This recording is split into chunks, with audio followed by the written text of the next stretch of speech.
Даже Amerika Rossiyani председатели bor-ku, Rossiyani banki, markaziy bankning predседателini amerikansklar aniqlaydi kim bo'lishini.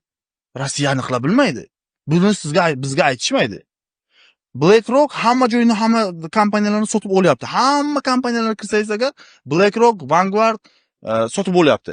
Lekin bir borsangiz, hay bu BlackRockning egasi kim desangiz agar BlackRockning egasi Vanguard, Vanguardning egasi kim? BlackRock. Hammasi bir-birini ana shunday egan. İchigacha borib qidirsam, men sizlarga tashlab beraman. Qidirsam, private company, ya'ni shaxsga tegishli, u public company emas u. Endi shaxsi-ku, baribir boshqaruvda shaxs Da. bo'ladi ekan. To есть bu yoqda resurs urushi bo'lyapti, pul urushi bo'lyapti, g'oya urushi bo'lyapti. Bizga, masalan, erkaklarni jamiyatda tushirish uchun meditsina kirib kelyapti. Meditsina nima uchun bizda tabobat eng yuqori nuqtaga chiqqan joydan nima uchun tabobat o'tib ketdi? Nima uchun tabobatimiz yo'qoldi? Nima uchun? Chunki bizni tariximizni yo'qotishdi.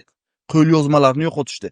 Men 70 yil davomida shu shishani nimadirga davoligini topsam va yozib qo'ysam, men o'lsam, mani farzandim yana nimadir xususiyatini topdi, yozdi.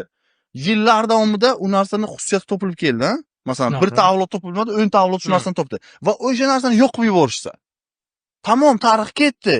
Endi meditsina keladi. Meditsina nima qiladi? Birinchi kasal qiladi, keyin davolaydi. Bu biznes hammasi. Rak ko'rsangizlar, pikka kasal qiladi, keyin davolaydi. Shu narsalar, to есть hamma tarafdan bog'lab keladi.